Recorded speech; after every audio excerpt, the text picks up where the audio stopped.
Big TV భక్తి సమాచారం WhatsApp ఛానల్లో జాయిన్ అవ్వండి. అన్ని విశేషాలు ఎప్పటికప్పుడు తెలుసుకోండి. మనిషి తట్టుకోలేని కష్టాలలో అత్యంత భయంకరమైనటువంటి కష్టం కారాగారవాసం. కారాగారవాసం అంతటి భయంకరమైన కష్టాన్ని ఎదుర్కోవలసి వచ్చినప్పుడు కూడా కాలభైరవ చరిత్ర చదివినా, కాలభైరవాష్టకం చదివినా, కాలభైరవోపాసనం చేసినా వాళ్ళు రక్షింపబడతారు అంటుంది శాస్త్రం. అంత అద్భుతమైనటువంటి మూర్తి ఆ కాలభైరవుడు. సాక్షాత్ పరమేశ్వరుడే కాలభైరవుడిగా ఆవిర్భవించాడు ఒకానొకప్పుడు. కాలభైరవావతారంలో ఆయన లోకానికి కొన్ని మర్యాదలు నేర్పాడు. అందుకే ఒకప్పుడు అందరికీ ఎలా అతిశయం కలుగుతూ ఉంటుందో, గర్వం కలుగుతూ ఉంటుందో, అలా త్రిమూర్తుల యందు కూడా ఇటువంటి పోకడ ఒకటి రజోగుణ సంబంధమైనటువంటి వారి యందు కలుగుతూ ఉంటుంది. సృష్టికర్త అయినటువంటి చతుర్ముఖ బ్రహ్మగారు సహజంగా రజోగుణ తత్వంతో ఉంటాడు. అందుకే ఎరుపు రంగుతో ఉంటాడు. ఆయనకి ఒకప్పుడు ఎందుకో ఒక భావన కలిగింది. ఆయనకి 5 తలలు ఉండేవి. నాకు 5 తలలు, పరమశివుడికి 5 తలలు, సద్యోజాత అఘోర తత్పురుష వామదేవ ఈశానములని 5 తలలు ఆయనకి. నాకు 5 తలలు, నాకంటే బ్రహ్మగారికి 5 తలలు. నాకు శంకరుడికి ఏం తేడా? మేమిద్దరం సమానం, నేనే సృష్టిలో అధికుణ్ణి అని వేదములను పిలిచి అడిగాడు. నేనా కాదా అన్నాడు. ఋగ్వేదము, సామవేదము, యజుర్వేదము, అథర్వణ వేదము కూడా నువ్వు కాదు, పరమశివుడే సృష్టికంతటికి కూడా మహాపురుషుడు, ఆయననే వేదములన్నీ కొలుస్తున్నాయని చెప్పి ఆయన అంగీకరించలేదు. ఆయన అహంకారం తగ్గించడానికి శంకరుడు సభలోకి ప్రవేశించాడు. ప్రవేశిస్తే ఒక్కొక్కసారి అతిశయం, గర్వం అనేటటువంటిది కలగకూడదు, కానీ అది కలిగితే ఎంతటి వారిని కూడా ఎలా పడగొట్టేస్తుంది అన్నదానికి ఈ ఆఖ్యానాలన్నీ వస్తాయి. రామకృష్ణ పరమహంస ఒక అద్భుతమైన మాట చెప్పేవారు. ఒకప్పుడు ఒక మహారాజు గారు ఒక భద్రగజం మీద ఎక్కి వస్తున్నాడు. భద్రగజం అంటే ఎంత ఉంటుంది? గురువాయూరులో రాత్రి కృష్ణుడి ఆలయం చుట్టూ ప్రదక్షిణం చేస్తాయి ఏనుగులు, అందులో భద్రగజాలు వస్తాయి. భద్ర అనే జాతికి చెందినటువంటి ఏనుగులు. అసలు ఆ ఏనుగుని చూస్తే ఓ పెద్ద కొండ శిఖరం నడిచి వెడుతున్నట్టు ఉంటుంది. వచ్చి వరుస క్రమంలో నిలబడతాయి గుడి చుట్టూ. అది ఎక్కాలంటే నిచ్చెనేసుకుని ఎక్కాలి. కానీ ఎంత క్రమశిక్షణగా ఉంటాయంటే దాని కుంభస్థలం మీద కృష్ణ పరమాత్మ విగ్రహం పెడతారు. పెట్టి అర్చకుడు ఎక్కడానికి వచ్చినప్పుడు అది కాలు చాపి ఈ సంధి భాగం బయటికి వచ్చేటట్టుగా, ఎముక పైకి వచ్చేటట్టుగా ఉంచుతుంది. ఉంచి తల ఇలా పెడుతుంది. పరిగెత్తుకుంటూ వచ్చి అర్చకుడు దాని చెవి పట్టుకొని ఈ సంధి భాగమునందు ఎగిరి కాలు పెట్టి మెట్లెక్కినట్టుగా దాని శరీరం మీద ఎక్కేసి కుంభస్థలం మీద కూర్చుంటాడు. అంతెత్తునుంటుంది భద్రగజం. అది దగ్గర నుంచి వెడుతూ ఉంటేనే ఉద్విగ్నత కలుగుతుంది. అటువంటి భద్రగజం ఎలా ఉంటుందో అంత ఎత్తున ఉండేటటువంటి స్వరూపమైతే భద్రగజంలో నడుస్తున్నాడు రా అంటారు. అలా ఒక మహారాజు అటువంటి భద్రగజం మీద వెళ్ళిపోతున్నాడు రాజవీధిలో. అటువంటి ఏనుగు వస్తోందంటే దాని ఒక్కొక్క కాలు ఇంతంత లావులు ఉంటుంది. పాదం ఎత్తి వేస్తే గుండ్రంగా ఉంటుంది. ఏ ప్రాణైనా అణిగిపోతుంది. అందుకని అన్ని పక్కలకు పోతాయి.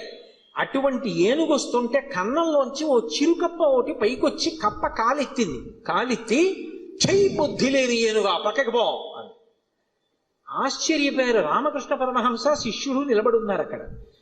వాళ్ళకి సిద్ధులున్నాయి. ఆ శిష్యుడు చూసి గురువుగారి వంక తిరిగి అన్నాడు, హే బ్రహ్మన్, ఒక భద్రగజం వస్తోంది, దాని మీద మహారాజు వస్తున్నాడు. ఒక కప్ప కన్నంలోంచి బయటకు వచ్చి ఏనుగు మీద కాలెత్తి పక్కకు పోతావా పోవా అంటోంది.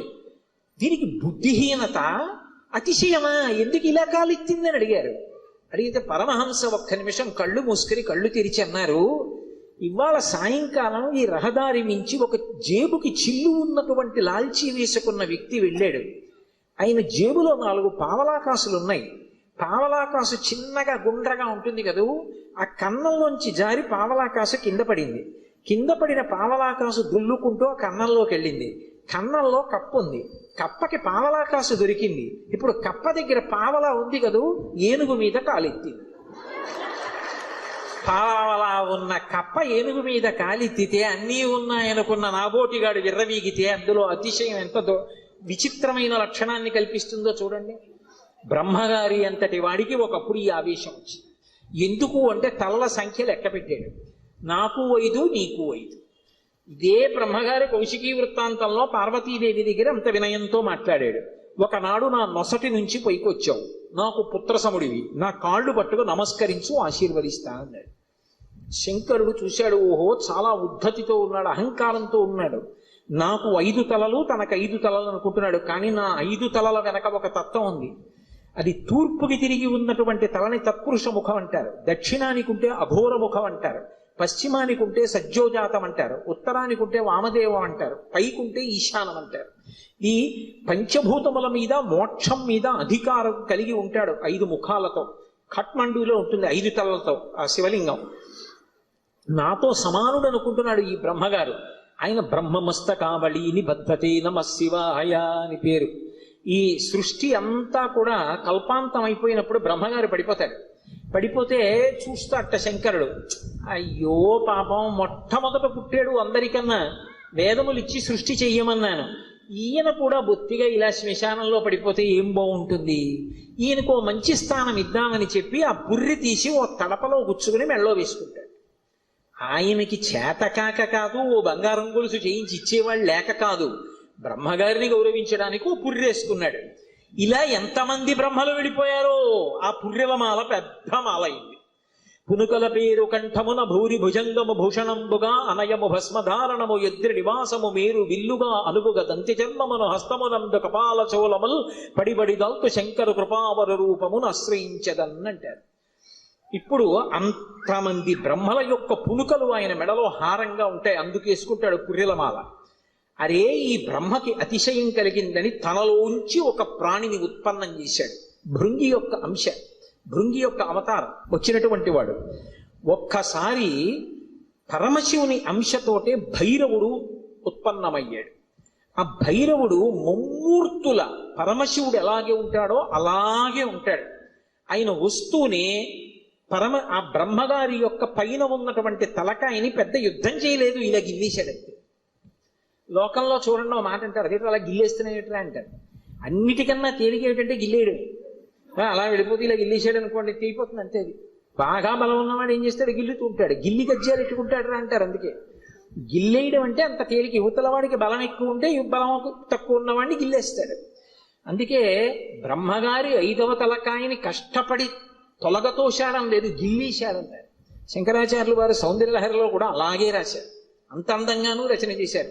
మృణాళీ మృద్వీనాం తవ భుజలతానాం చతసృణాం చతుర్భిః సౌందర్యం సరసిజ భవస్తౌతి వదనైః నకేభ్యః సంత్రస్సన్ ప్రథమమథనాదం దకరిపోః చతుర్ణాం శీర్షాణాం సమమభయ హస్తార్పణధియా అన్నారు. శంకరులకు శంకరులే చెల్లు. అహంకరించాడని కాలభైరవుడు ఓ తలకాయ గిల్లేశాడు. ఏమండి, ఇప్పుడు నేను ఇలా పట్టుకుని ఇలా గిల్లేశాను అనుకోండి, ఆ మిగిలిన పువ్వు ఏమనుకుంటుంది, దాన్ని ఒకదాన్ని గిల్లేండి నా జోలికి రాడనుకుంటుందా? ఏమో ఇలా అన్నవాడు మళ్ళీ ఇలా అంటే అది ఉడికిపోతే మళ్ళీ వచ్చేస్తుందేమో చెయ్యని.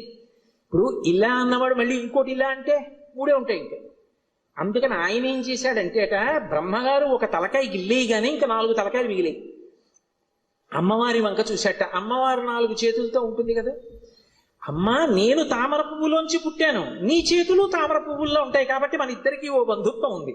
అమ్మా, నా 4 తలకాయలు తామర పువ్వుల్లాంటి నీ చేతుల కింద పెడతాను, కాపాడమ్మా అని 4 తలకాయలు గబగబా పెట్టుకెళ్ళి అమ్మవారు 4 చేతుల కింద పెట్టేటప్పటికి మళ్ళీ గిల్లుదామని చూశాడు. పైన అమ్మవారి చెయ్యి ఉంది, నవ్వి ఊరుకున్నాడు.